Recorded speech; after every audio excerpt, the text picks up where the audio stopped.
Welcome back to another episode of TikiTalk and the first under a new monarch. So RIP the Queen. That was very sad to see from collectively across the country, across the world.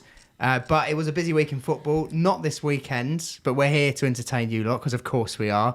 But we had a busy start to the week at my club. Terrible Champions League defeat, and then waking up and a few hours later discovering we no longer have Thomas Tuchel at the wheel, which I was devastated about. Because Tommy was, to me, he was second to Mourinho in that first spell in terms of a manager I felt full confidence in. The last 9 months or so definitely did wheel off, but I think there was just so many factors going on with, obviously he had the sanctions, but even in his personal life with divorce, and he sort of lost his way a little bit. I did feel like that this season, which after that Champions League defeat in particular, I did kind of look at it and think, it feels like a bit of a write-off. And he hadn't had the chance to use all his players at that point, so it was very premature, but in a weird way, I wasn't shocked, and not just because it is a Chelsea thing to do that. It is very almost Roman is very much still pulling the strings. It felt like it's with that decision, but it felt like something that might have been coming because the performances were pretty dire, and it felt like some of the players had kind of down tools. Yeah, no, I think I mentioned in the first pod. I said it could happen. Tuchel to get sacked. It's just sort of in Chelsea's heritage, I guess. It's sort of what they do with managers, and all I saw online was just the amount of it clearly was everyone adored him and loved him because it was just absolute tears. Like all these Chelsea fans were just so upset about it, and to be fair, I felt sorry for him as well. A manager who had the most amount of financial backing this summer, and didn't even get like 2 weeks with his players. And if you look at what he did, none of his performances were that bad. Obviously the Champions League game wasn't great, but it's still, I think, I don't know, our performances were bad. It was more. No, it's just we know how capable that team is of doing great things with him because we've seen it so much. Like I'm sure for rival fans, it was almost thank fuck he's gone. One of those kind of things rather than he was a clown. They're going to get better now. Yeah, but the performances this season that's the problem. You probably put in one good performance and you didn't even win. Spurs was it? Yeah. Not right. That's not. I know it wasn't really a fault of the performance, but agreed. You haven't really. I think you said it before, you put in one good performance and the next one's terrible, and then, That's when the writing felt on the wall a bit, yeah. Yeah, he couldn't really get a consistent start to the season going. But if you look at points-wise, you guys are not that far away from the top. We've had a better start to the season than Liverpool, for example. Yeah. Obviously, they've had a tough start anyway, but, grand scheme of things, 5 points off top, it's salvageable. It's not a season that's gone. It is September. They pulled the trigger early, but it just feels, I think partly as well, some of his duties over summer, it seems, with this new owner, that we don't have a director of football. Obviously, Czech left, Marina left. I think when I look in retrospect, even at some of the transfers now, you kind of think maybe they were planning and that they wanted their guy. They want to come in and make it their club because, like I said, Roman gone, Czech goes, Marina goes, Bruce Buck goes. Tuchel, they wanted to give more power to him with the transfers, and he's said in the past he's a coach who wants to coach. That's what he wants to do. He doesn't want to have much say on that. He was actually quite comfortable with the situation, as much as I believe some of Marina's recruitment wasn't the best at all. He was quite happy to leave people above to do that, and he focuses on getting the best out of his team. And it just felt like I said, with maybe some of those personal issues going outside and the stress of being told, why have you gone to war every week by journalists throughout the end of last season, maybe it took his toll and he needed a bit of a... he sort of lost his way a bit, maybe. Yeah, I think there was definitely an owner, as you mentioned, owner-manager clash. And I heard one of the sticking points was about Ronaldo. The owners really want to bring in Ronaldo, and Tuchel was like, this is a terrible idea. He just doesn't suit our team at all. And he'd be correct. Yeah, and you always were the back of that point. And look at him this season. Ronaldo looks absolutely cooked. In Europa, he looks terrible. And I think there was, these things about how the owner was saying that he wanted to play a 4-4-3. When I saw that, I was like, I don't know if this is just... It's just like a mistake they've written on the board, if that's genuine. Yeah, but surely. Still, who puts 4-4? Isn't it just a mistake? I just feel like with these owners and I just felt this is really fast pulling the trigger. Get settled in. I know, but I do feel like it happens with football manager as well. When an owner comes in, they always just sack the goddamn manager. And they want their guy. They want that loyalty. And I'm not totally sure. I feel sorry for Tuchel for the whole thing. I don't totally think it was the right move, but then again, it sort of felt like he was losing some of the dressing room, or certainly some of the really shitty elements of it. I mean, there's not sad. That's what's so frustrating about this is, when you can tell certain players aren't playing for the manager. I didn't look at the good players like Kante or Reece James or Thiago Silva as having down tools. It's people like Pulisic and Ziyech coming on, and I'm like, you're not a shit anyway. They shouldn't have any input. They should be gone. They shouldn't be anywhere near this club anyway. So that's what's so frustrating. It felt to me. But we have waxed lyrical throughout the season. R.E. Potter, and obviously he's now the Chelsea manager. And when I look back at some of these transfers, because like you said, he'd been back to the hill, and I wanted a long-term project with that manager. I'd seen how capable he was, and whoever gets him is absolutely blessed. But even down to, say, the Cucurella signing, that's one that was a real talking point, I think, amongst everyone at the time, was, did Chelsea need Cucurella? They had Chilwell, you had your backup option in Alonso or Emerson, whoever they wanted to keep there. Part of me thinks, were they lining this up a bit? And then I saw Billy Gilmour went to Brighton very cheap, like at 9 million. Billy Gilmour obviously had a struggled year at Norwich, but who didn't struggle at Norwich? I think he's a very talented player and one that will probably end up at a bigger club eventually. And you kind of think maybe they're sort of getting good relationship with Brighton established. Maybe they were eyeing him up. Yeah, because the only one was the Aubameyang deal where I'm like, why that? 6 days before you sack someone. That's the only one you look at, because you think about Koulibaly, Sterling, Cucurella. They're all players that any manager would probably want, to be honest. None of them are bad players, but the Aubameyang one is so specific that it just seems so odd. Yeah, I feel like maybe the Aubameyang one was to appease some fans that were saying we need a centre forward that's not Havertz, that's someone that's got a proven record of scoring goals. So that might have been something to do with that. But yeah, I agree. It felt like there was an element of sort of preparation with the signings that were going on. But on Potter generally, I think it probably suggests a bit of a longer term plan with Chelsea. I know that's the thing. I know that's been thought in the past, be it like Villas-Boas or Lampard or whoever. Tuchel, yeah. But it does seem that this could be the one where, if it's under new ownership, they might go for a bit of a longer term strategy. And I think Potter will be really good. I think he'll get it right. Maybe not straight away, but he'll probably end up playing like Loftus-Cheek up front or something. It'll do some mad shit, and it will just work for him. I think the main thing Potter challenges is to convince the players, because he's got some real high caliber players, that he's a good enough manager. You've just had, I always think about when a new manager comes in, like what happens after City. When Pep goes, they'll have someone in, they go like, you can instantly know if that guy's a better manager, same level or below the current manager, right? You'll know like tactically, you're like, okay, what are these training sessions? These are clearly not as he's clearly not as tactical as the previous manager. And I feel with Potter, obviously compared to Tuchel, that is quite a weird sort of comparison in some ways. But this is Potter's big challenge. But will the players really go in and be like, okay, I have full faith in what this guy, his ideas, his philosophies, and how we're going to play? Or are they going to be a bit like, I'm not fully convinced that he's a good enough manager. Like, what's his CV? Let's wait for someone else to come in and actually, with a bigger name. Yeah, he's not used to that level of ego. Yeah, exactly. So it'll be interesting to see how he deals with that. I agree, but I think he seems so tactically astute and stuff that you only have to see what he's done at Brighton to realise that he's clearly a very, very capable manager. So I think he's turned shit into chocolate with a lot of what he's been given, and now he's been given a far higher calibre of player, and will be backed, you'd imagine, big time. Tactically very astute, and it's quite interesting. I didn't realise as well, he has a master's degree in emotional intelligence, so he's obviously so he's obviously quite very smart guy who hopefully will have maybe a bit better man management, I suppose, in that sense. And everyone who's worked with him seems to be pretty blown away by Potter. We've been very blown away by his team's performances, particularly when you factor in what he's working with. So I think tactically he'll be very interesting, and I think it is a long-term fit. Well, that's the idea. If Roman's there, you're looking at Poch or Zidane, one of them. They're going for them, aren't they? Big name, yeah. Yeah, big name. Get them out after 18 months. Who's the next one, sort of thing. Whereas Potter, it does look to a long-term build. And, even with the LA Dodgers, who the owners own, I think when they were very successful, their coach, they implemented him. It was like 7 years. I think they brought him in when they joined. They brought him in for 7 years. So they clearly have that idea, but whatever went wrong with Tuchel did go wrong.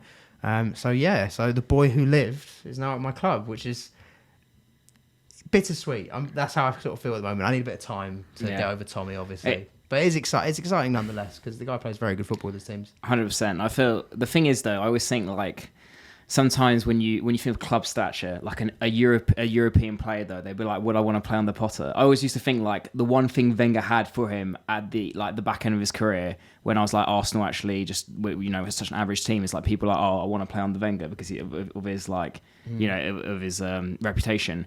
But with Potter, does anyone know who Potter is outside? But if you remember, when Arsene joined from Japan, he was labelled in the newspapers, the media, like Arsene who. Yeah. Like, it takes success to establish the name. And someone like Potter, if you're at a club of that high caliber where you are challenging for trophies, that hopefully will come. So. Yeah, he needs like a big win somewhere along in the next 2 years to sort of like establish that. Because I think that's definitely what players around the world, they want to play under the top managers, the ones with the highest reputations for sure.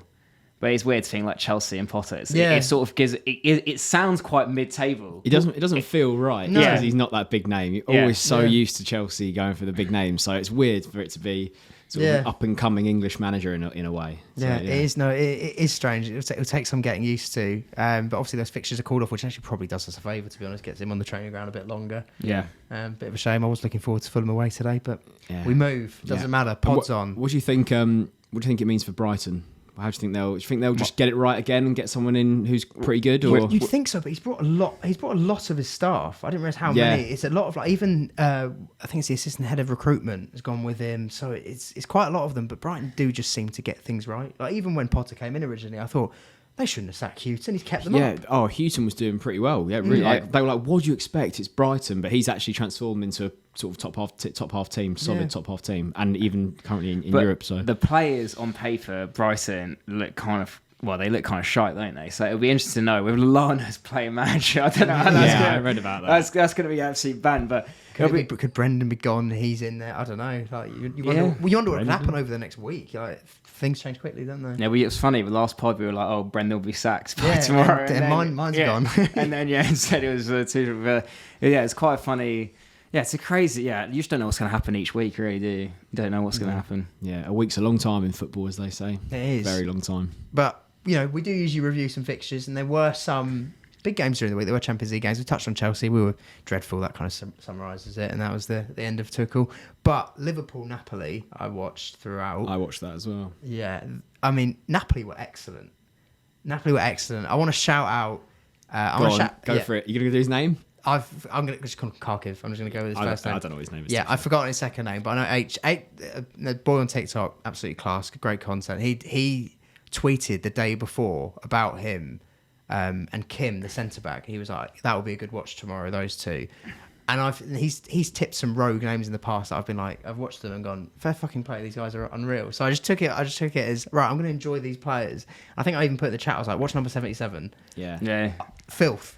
He was there good, was a bit where he's in the middle, and I don't even know how he evaded so many players. And then what he did on the third goal, Gomez. We shout on Gomez last week. We did. Yeah, we did. And we've been proven pretty right. He was dog. He got pulled off at half time, didn't he? I think from Matip. No surprise, he was terrible. They call him the Georgian Messi. Whatever he's 10 million in the summer he was.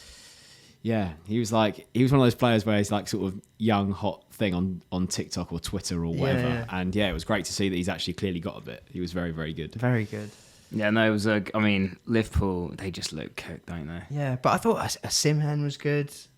Yeah, Zielinski was good. Zielinski was very good. And Gisa, I thought, bossed their midfield in the first half, didn't he? Yeah, he did. And there was a bit where he rouletted around someone, and then obviously he scored the goal, which was pretty awful defensively from Paul. But yeah, they were class. I feel like Napoli's always been like a team where it was just fun to watch, and they always even like the Vetsi, Cavani, yeah. Wayne even for a bit, Mertens and Insigne, and Callahan as well. Yeah, Callahan on the way.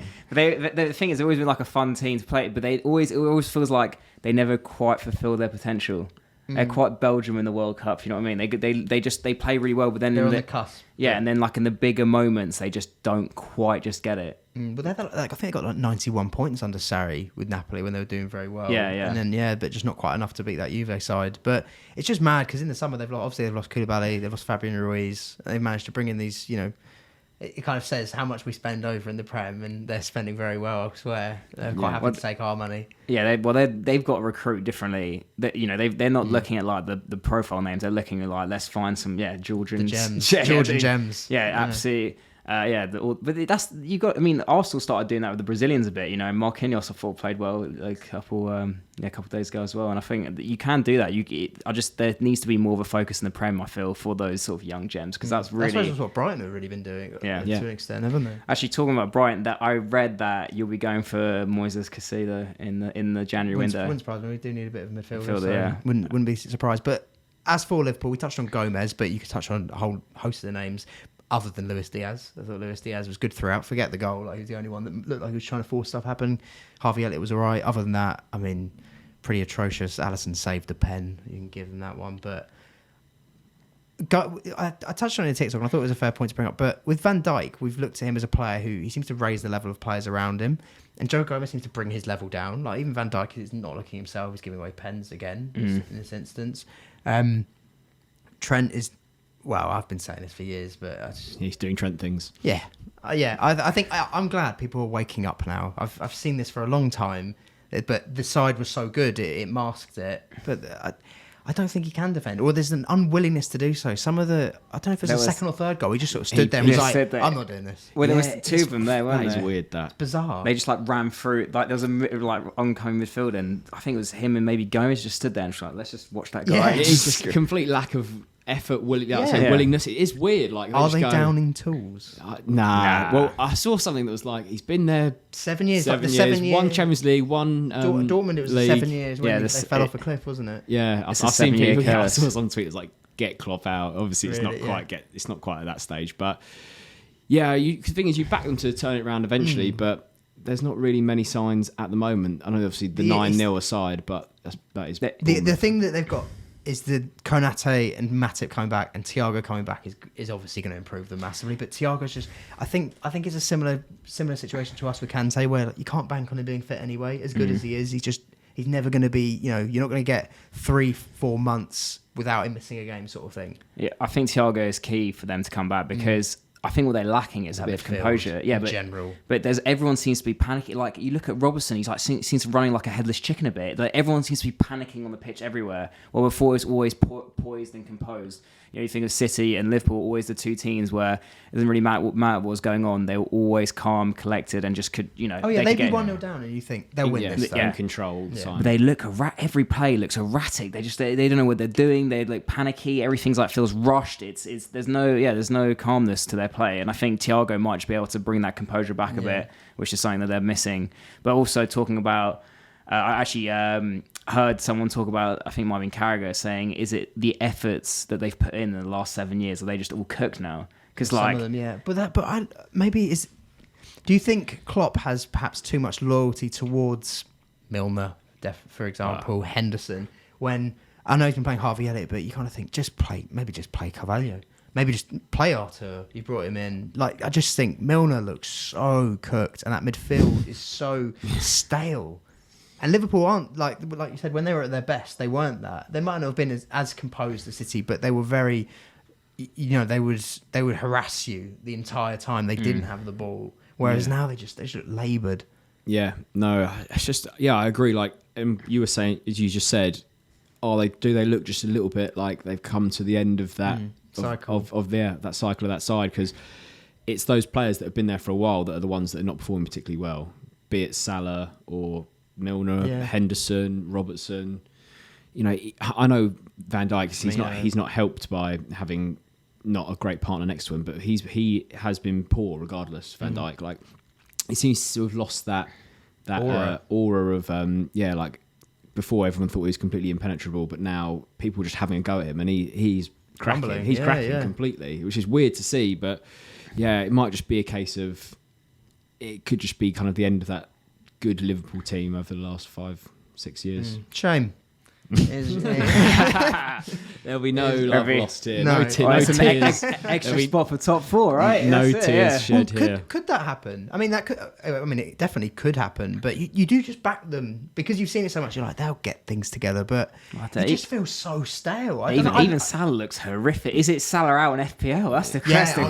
I'm eyeing up Kevin. He dropped in price as well. Did he? 12.9. I saw Trent to drop as well. Trent needs to go. I'm going to get out. Is Trent dropping? He hasn't even got an assist this season. He needs to go for me. I think. But they could turn it around any moment. They just need Andy Carroll to start firing. Whether he is going to or not, it's a different story. But he could like lift them if he was if he were to just click. If he was doing any of the Haaland stuff, I think there'll be a completely different perception of what Liverpool were doing right now. But whether or not that's going to happen is a very different story. Yeah, it's interesting. I think I saw a tweet that was quite funny. It's a funny stick to beat Klopp with, like this whole 7-year cursing. That just sounds ridiculous.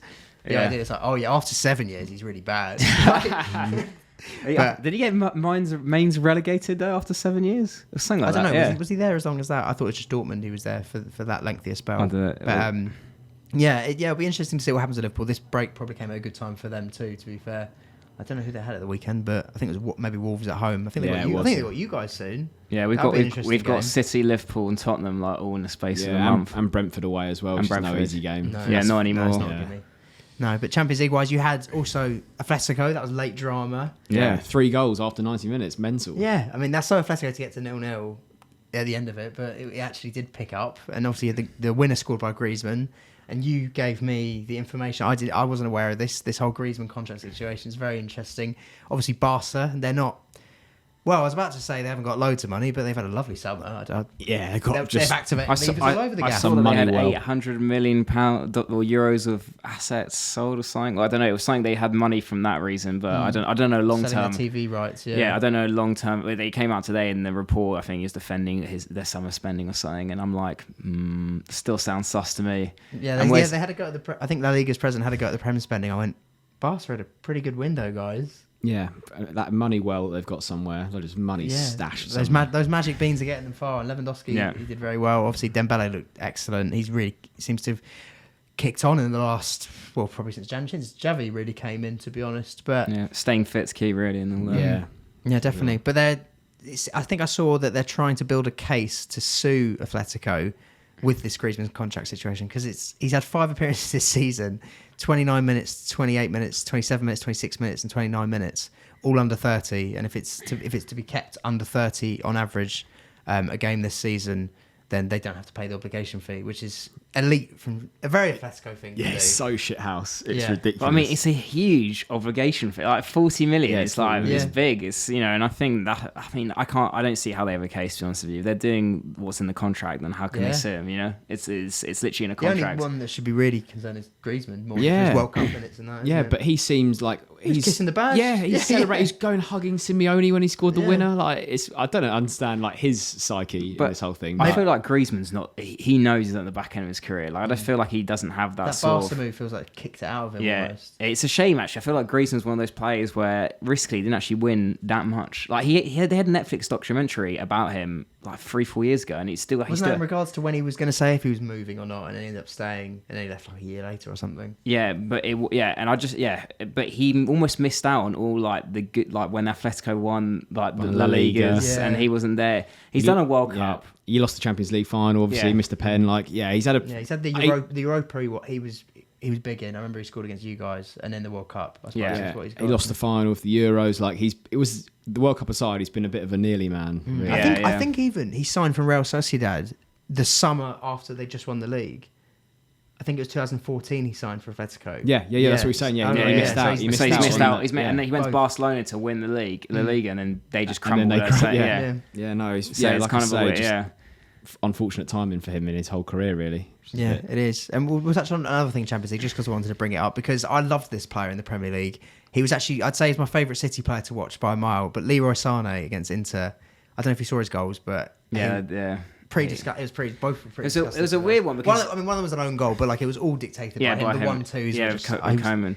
But it's a weird one because there was a point unreal, man, wasn't he? There was a point he was linked with Arsenal in the summer, and it was like, I always feel wherever he goes, there's a bit of like controversy with Sané, like he just doesn't like fit in with the management team, whatever. But Pep doesn't sell many top players, does he? And he seemed to be a top player. But there seemed to be, like, I don't know, like last season, maybe I'm making this up, but there was like, he was benched more. Like, it doesn't feel like he's not like a regular on the first. He's not the first name on the team sheet, is he, wherever he goes, which is a shame because he seems like an unreal player. Like, he glides across the pitch, takes free kicks, like, really good finisher. Like it's weird that it's not properly clicked for him, and he's not kind of he should be one of the world's like best players, you'd probably say, but he just hasn't happened for him so far. Yeah, like 5-6 years ago, I would have said that like he'll be up there with your Mbappes or whatever. At the time. And it's quite nice having. I mean, wingers are usually so inverted, and it's quite nice seeing like. I know at Bayern at times he plays on the right, but. Having a left-footed winger being on the left. Yeah, chalk on the boots type thing. Yeah, bring back the old winger. Yeah. I miss the old wingers. Well, we're getting the old 9s back this season, it feels like, more than the false ones. So, Haaland again. Maybe we'll get 10s back one day.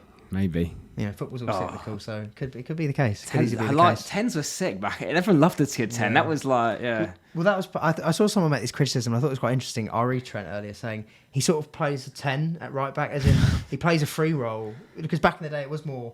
You know, you do your thing. You don't have to do all the pressing and all the hard work and all that. And he's a bit of a passenger at right back. Yeah, he sort of plays it right back. He's like, I've got a free role here. I'm not going to do any defending, but you just give me the ball and I'll create something. But they'll come back one day. Hopefully. But speaking of the 9s, you're about to say Haaland with another brace. He's disgusting, isn't he? Really? Yeah. He's breaking that CL record, isn't he? Really? Like what's he on? Like he's on like 26 goals in 20 games. Yeah, something ridiculous. Like and I think after 20 games, Ronaldo had 0 goals in the Champions League or something like that. It's all about longevity of Haaland. I feel like if he keeps himself fit and you know what's mad? It's like in 10 years' time, he will only be 32. I mean, Benzema's just had the year of his life at what? 34, 35 Benzema is? Yeah. But I don't think he's as... he's not that kind of player. Yeah, he's not as agree. technical. I'm just saying, but he can still probably do the Ronaldo jumps in the air, just tower over people. But he'll lose... And he'll become more complete, especially working with Pep. Yeah, it's true. But he has that... It's the explosiveness which makes him the most dangerous player. Yeah, but the other dangerous young one, Mbappe, PSG, I mean, the goals were both very impressive. Like they were both awesome. Great bit of innovation from Neymar with the pass. Yeah, that's first one with the scoop and stuff. That volley finish. And great. A nice little 1-2 for the second with Mbappe. But then they sort of do a bit of a PSG, take their foot off the gas, get a bit more arrogant. And Juventus got a goal. They never looked like doing much. I know they're missing Di Maria, Pogba, all these players, Juve, so they weren't quite at it. But it was interesting, wasn't it, that footage? I don't know if you saw it with Hakimi after the game. I think it was after this game. Mbappe demanding that he got a pass right, and Hakimi sort of said, "Oh, sorry if that was the case," and he said, like, "Sorry, it's not good enough. We have to be delivering at that level." And I thought, I've just watched you in that second half have a chance where you could have easily squared it to Neymar with an open goal, and you've just smashed it in the side netting. That was terrible for his hat trick. Yeah, it was like that. We talk about it, ego. That's the thing. With Mbappe, I actually his biggest opponent in his career is himself. Yeah, I just don't know where he got. I think that's why he needed a Real Madrid move, because he'd have had other players who might be able to humble him, like against actual like 5-time Champions League winners around him. I think he would have humbled himself quite a bit. His ego is completely out of control, and I just don't. I think he's just losing his head a little bit. This power from this contract might have even escalated it further. But he's just going. Yeah, I mean, I just think he's just one of those players where. He's got the most amount of talent out of anyone in the world right now. Agreed. But he I've always been an advocate that your attitude is going to catch up to you at one point. But with him, look at Dele Alli now. Yeah, but I mean, obviously Dele Alli hasn't had the same level. There's so many examples. Of course, but you know what I mean. But is he just about good enough where he can get away with it? Or is his career at like 30 just going to like fall apart a bit, or like 29? I don't know. We'll see in the future. But I really hope he does. Because he has all the talent to really, beat one of the greats of all in this game. But you'd think someone like Ramos would get a hold of him. I can imagine Ramos being quite good with that sort of thing and addressing someone's ego, like a leader like him in the changing room. And it just seems like it would be such a shame if his career were to be massively hindered by himself, because it does feel like it might go that direction, as awesome as he is. Maybe if he's got this like board capacity that he's in, if someone tries to stand up to him and go, "Oh, well, you're getting dropped. You're gone." Or you're getting sold. Yeah, it's fascinating. The Real Madrid thing's an interesting one because no one's bigger than Real. Yeah, like no player's bigger than Real. No one big boys Real. You get it. I mean, even Ronaldo at United the first time round, he was still forcing a move from United. They still get it, and United are massive, but Real is And if he was at Real, the fans, the fans are like, if he's not squaring, they booed Ronaldo. If he's not squaring that, they're booing Mbappe. They're unforgiving. They are the most spoiled bastards in the unforgiving game. is quite. yeah. Ramos said they're always correct though. He's like, I've been booed once and I was playing terribly. It's like they know. It's interesting because I made a video on that saying like these bastards, because I think PSG booed Messi and Neymar last year. Yeah. And I made the comparison. I was saying when Real boo, and I said you're twats basically. And I had Real Madrid fans in the comments going, no, we boo because of the standards. We boo. I think they were saying we boo because they know they need to do better, and we deserve to see better and all this. I thought you're very entitled, but I do kind of a little bit see your point in that there's a reason you're on 15 Champions League or 14 Champions Leagues. No, wait, 14 Champions Leagues. Yeah, I mean that they are that's the big dogs, aren't they? Ramos. Yeah, Ramos said like, they know. Yeah, like he knows. They know. They're honest with you. It's just hilarious though. Like Bale's treatment when he was getting booed, and he was just laughing and sort of yeah. I mean, playing golf. Yeah. Wales Golf Madrid. That was one of the most goated things ever. That was so funny. People, he'll be hilarious to look back in retrospect, Bale, because what career he had. But he just by the end he was like, I don't give a shit. Yeah, how's it? Anyone kept up with his career so far at LAFC? I saw one thing that I found very funny. Again, felt like a bit of a dig towards them. So he spent a lot of the time in Spain, not really speaking any Spanish, or that's what seemed to be purported, right? When he went to LA, his first press conference he did in Spanish. Yeah, probably just to prove like, yeah, no, I do speak. Yeah, it's gonna be fun. You've been waiting like 6 years for that moment. One of the LAFC players said that. Oh, we speak Spanish to each other. Yeah. Like that's mad. Yeah.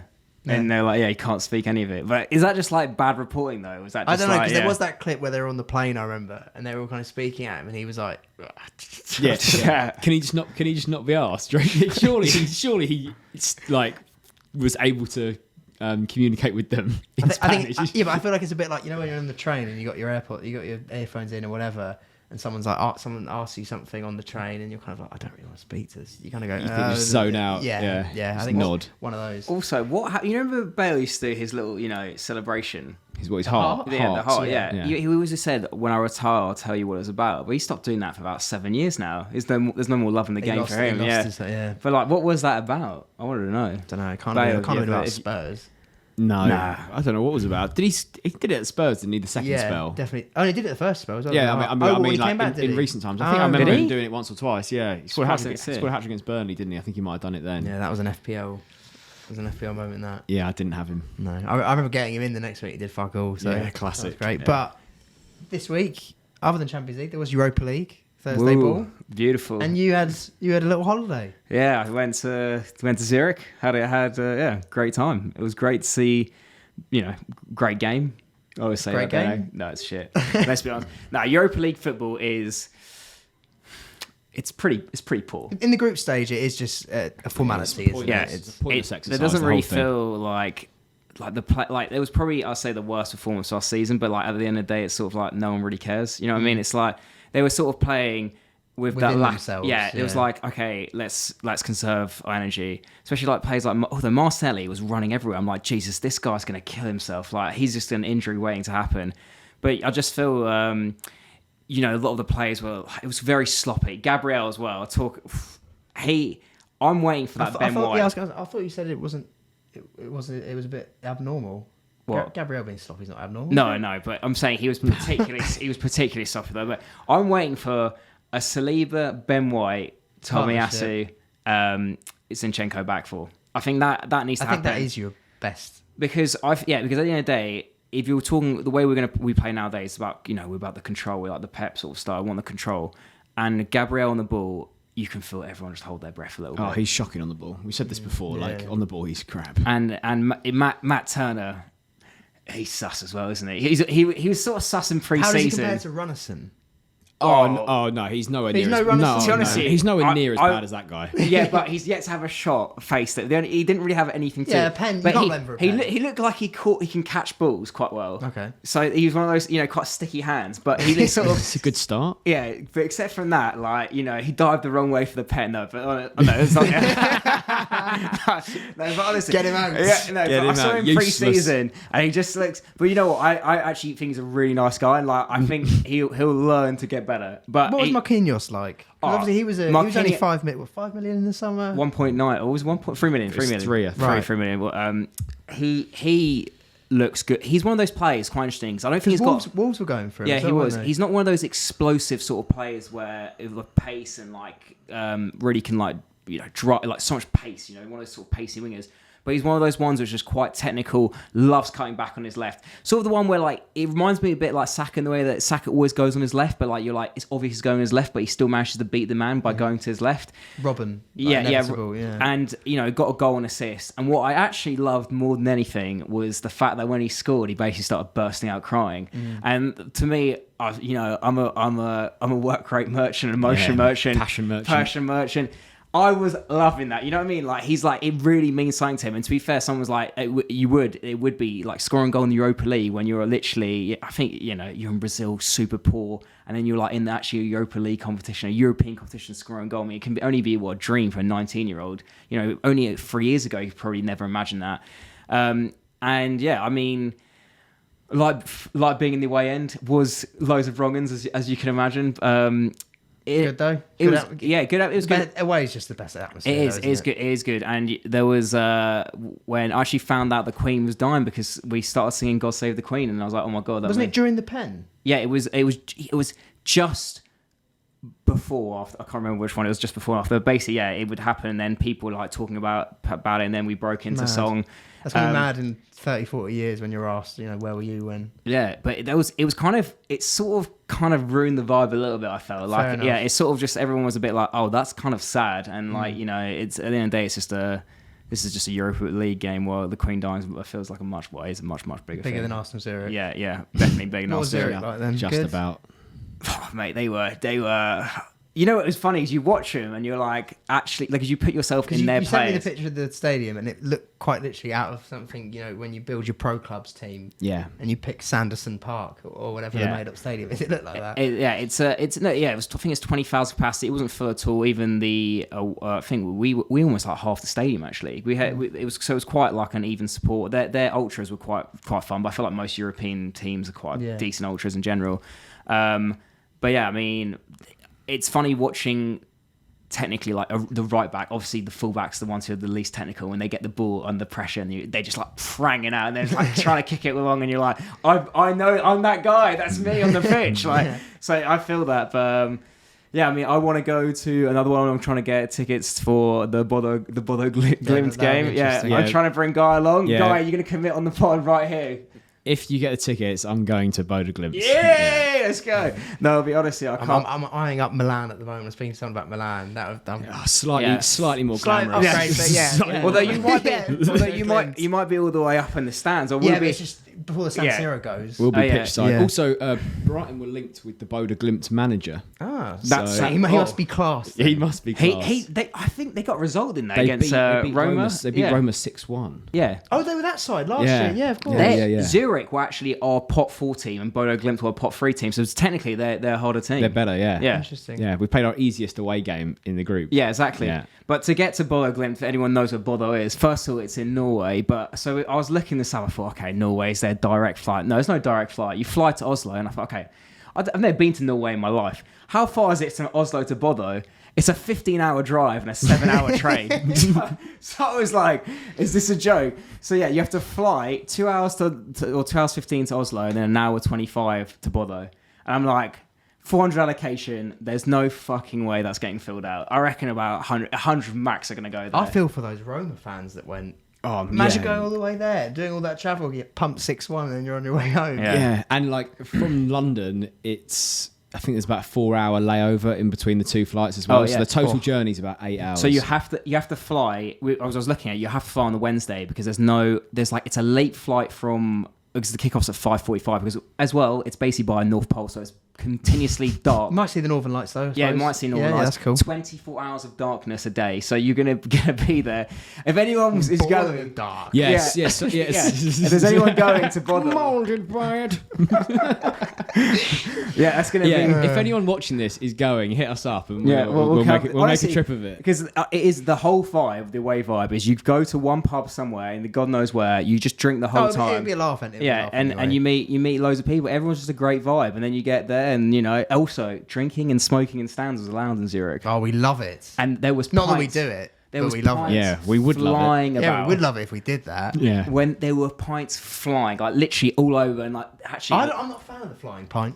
Some- I'm not gonna lie. As in, I don't want it. When they said they were going to bring pints into grounds, I was like, "That's fine." But I hope no tosser's going to cover me in pints. So yeah, I'm not a fan of I it. got soaked. I'm not gonna lie. I was a bit like, this kind of sucks. I'm like, now Yeah. wet. But there was some older guys, and I was thinking firstly, I'm like, you guys are like 50 in your 50s. Maybe What the- they would have been following it. Though. yeah, for years. every game. Yeah. And they got that like basically got drenched in beer, and all 5 of these guys turned around and were like, who the fuck's done that? Like they wanted to basically about to kick off, really. Yeah, don't blame them. Okay, and it's kind of ruined it. And you're like, I got beer in my hair. It's sort of, but no, at the end of the day, like when you're pissed, it's sort of like no, I it adds- to allow yeah, it. It's yeah, part of it. It's just a bit. yeah, it's a bit long. but it just feels like I guess consideration for some other people who probably don't want. Yeah. So- And then we're going to try and go to Eindhoven as well, aren't Yeah, we? Eindhoven. That'll be So fun. we'll wait and see for That's that one. nice. But yeah. easier one. I've heard it's a bit of a boring town, but I don't know. We'll see. Stop it down for a bit. I How wanna- far away is down from Eindhoven? Not quite close, quite close. Yeah. Oh, okay. We might as well do that. Yeah, but yeah, a couple of European away trips would be quite I fun. do want to do Bordeaux for the weekend though. Really get to explore. I looked at top 10 things to do, and it's just like look at this lake. Eat reindeer. Yeah. Wait Yeah. for Yeah. wait for Northern Lights. No, it was like look at lake, and I was like, but it's winter. You can't see it. Frozen Yeah, lake, yeah, yeah. exactly. I was like, okay, cool. But yeah, as we said, anyone going to Bordeaux, or if you're from Bordeaux, I think we have like less than 1% Norwegian listeners. You know. Oh wow, yeah. If any of you are knocking around in Bordeaux, Yeah, show give me a them- shout. show them Slide around. in. We still Show them the nightlife. yeah.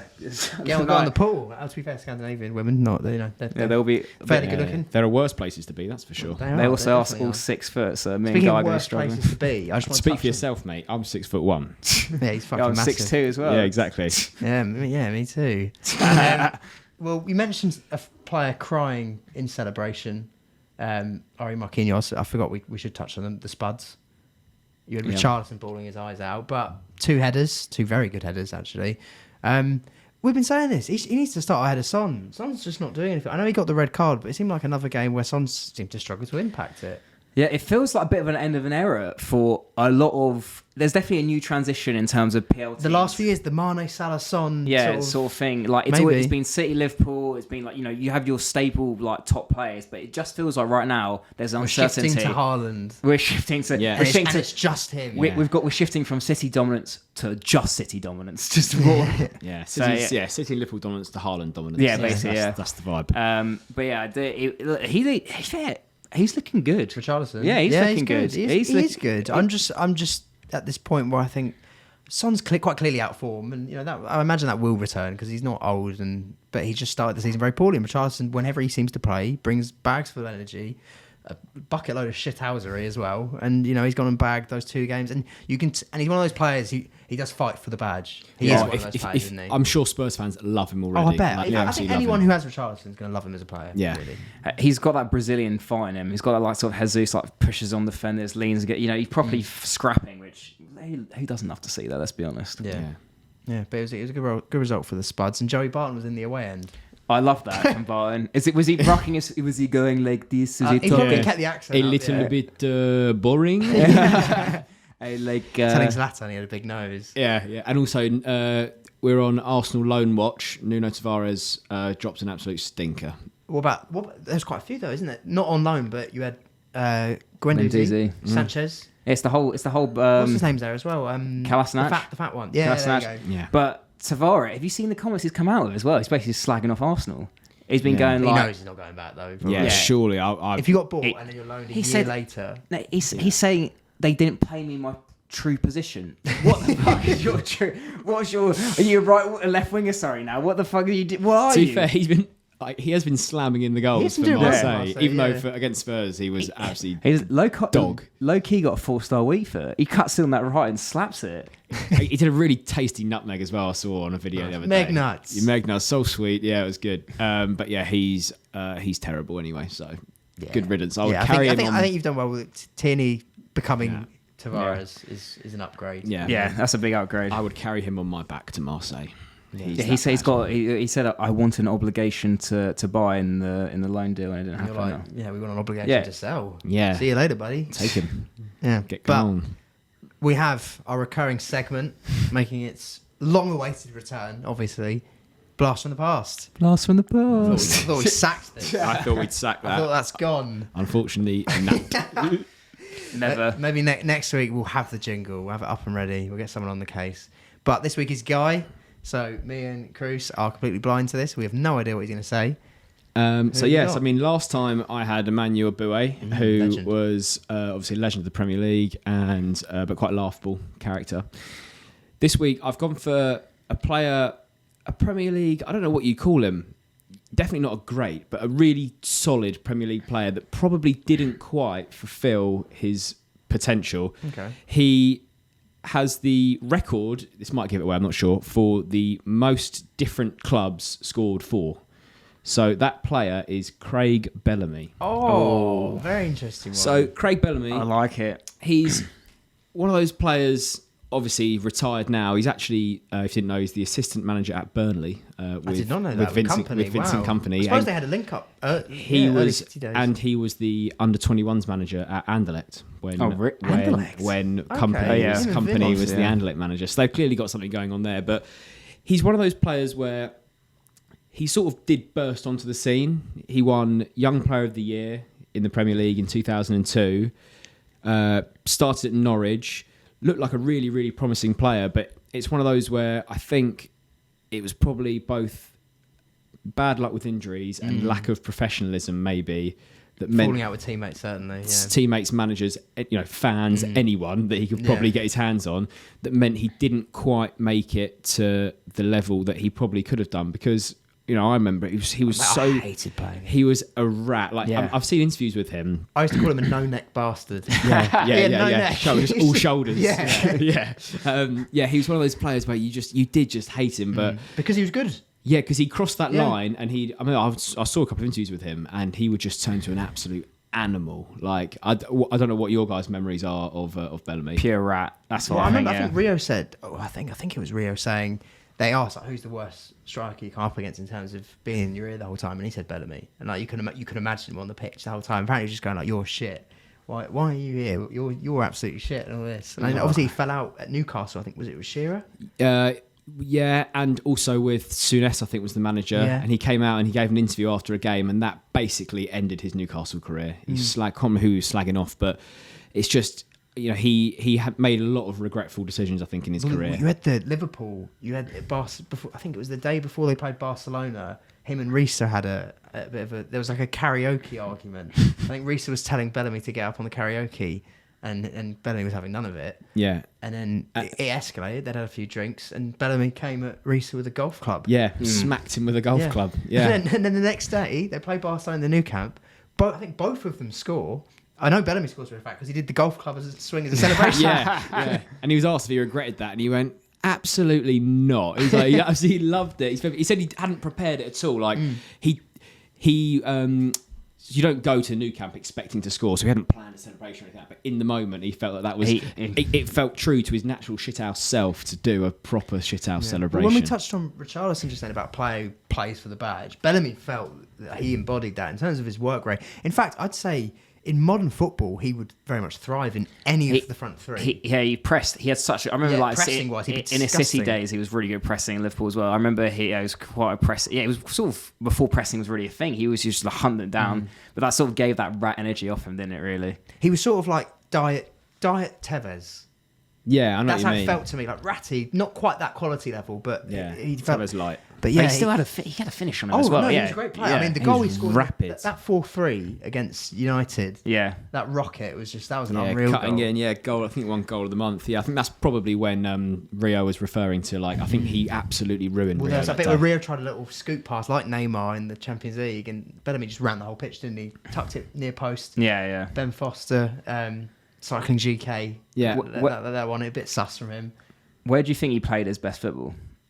Well, the West, thing, I'd say West Ham. the West thing Ham is, right, slash- he never made more than 100 league appearances for any club. Because, Really? as I started the segment, I said he's got the record for the most number of teams scored for, 7. So that was his problem. He probably never played amazingly consistently anywhere. I think that was probably what held him back. He sort of felt one of those players you couldn't have in your fantasy team because he'd score 2 and then disappear for like a month, and then you win and then come back and you'd be he was sort of either injuries. Yeah, I think he won Blackburn Player of the Year. I think that's when he had a good spell under Mark Hughes. They're in at West Ham, because West Ham was when City had just got money and City purchased him. I remember him scoring against us at West Ham at the Bridge, and he was around there, like you said. I'd say maybe like 2006 to 9, sort of. That's your prime Bellamy. Liverpool.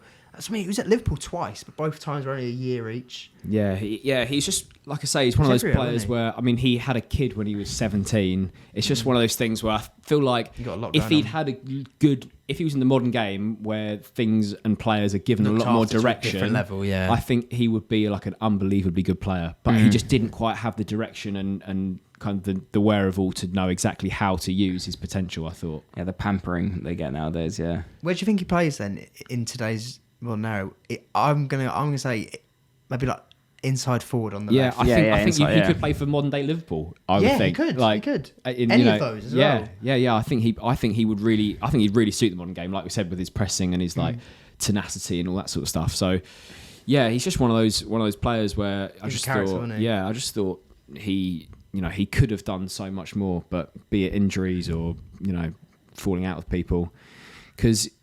I think it was. I was just reading about him in preparation for this, and it was John Toshak, who used to be the Wales manager, and he said that he was bought by loads of managers, but he was sold by loads of managers, and I think that just sums up Bellamy perfectly. You really want him in the door, but maybe once he's there, he's not all he's cracked up to be because of his attitude. Yeah, professionalism and stuff like that. I think it's key. Yeah, what I said that always said attitude and professionalism goes a long way in this game.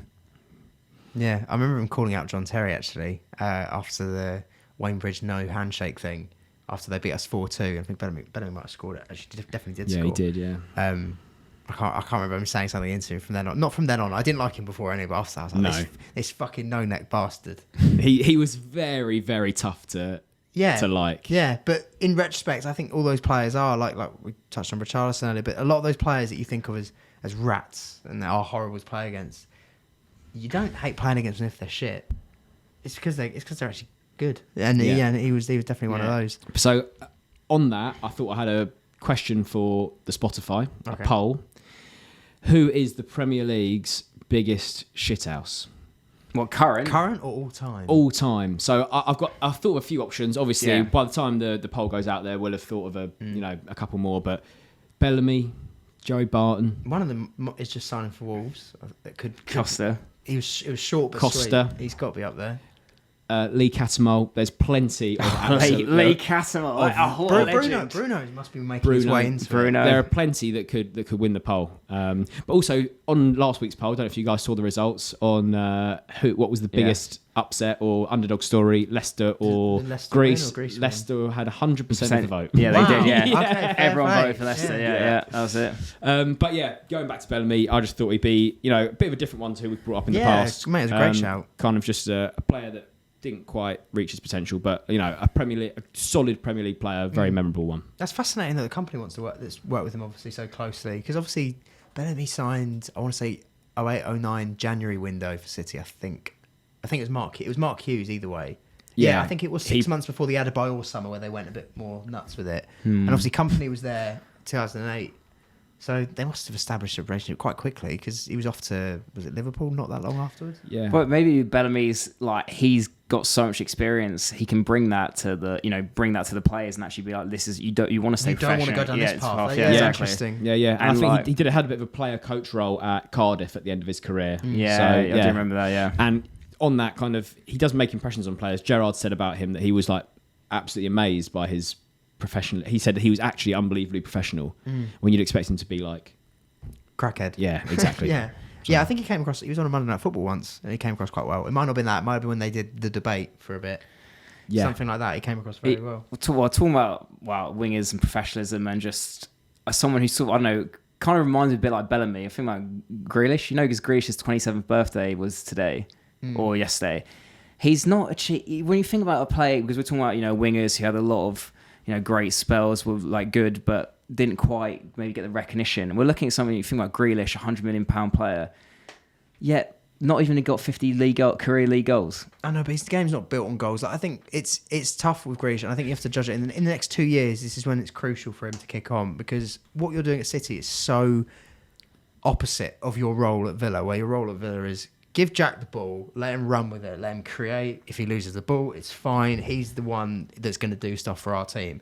And at City, it's no, you give the ball quickly. You don't hold on to the ball and run at them, lose the ball. You got to move it quick, rotate positions. Like, it's very different football. And also, you are playing against a lot lower blocks, aren't you? So it's a bit more tough. Yeah, but I just think, I don't know, with Pep signings, I'm always give benefit of the doubt for a couple of years, because it just seems to be the case. It's not even that, but like, I feel like for a player, with such £100 million player with such poor output, it's kind of surprising, right? And obviously, like the reason people bought him, we loved him, why he wanted to start for England, was the excitement he had on the ball as well. I agree with that. And if you're taking that away from him, then what does Grealish have? And you talk about like, okay, the wingers, but like Mahrez gets goals, Sterling was getting goals. Do you think Pep sees it a bit like, okay, Bernardo was more of a wide outlet at the start, and he's pushed him into an 8? Maybe he looks at Grealish's profile and sees it as someone, because he has got that profile where he could be that, but he doesn't run enough. I was just about to say that the attitude of Bernardo Silva off the ball is just a joke. It's just a joke. That guy's 13 kilometres a game guy. No, crazy. I can't see Grealish getting in. Well, the penny needs to drop if that is the case, but yeah. But I just feel like I just feel another player where maybe by the end of his career it was almost like he was good, but like £100 million. Villa was awesome. He was like the best thing to watch at Villa. But yeah, it's a big 2 years. You think he could be a Premier League great, but might not get there because of it. He actually he suited more of he suited United more than he suited City as a move. I wanted him Arsenal at the time. It was impossible because we were shite, and we're still on the up right now, but. I thought he'd be good. We needed a winger, someone who could create and do something. Yeah, so you wonder. It will either be he does really kick on, and it is the case that he looks that player, or he'll be gone in 2 years. Really, well, it could be gone this summer. That's what I mean. For If he was awful, 50 mil plus add-ons, you'd take it. Yeah, where though? The Gooners, we need a winger.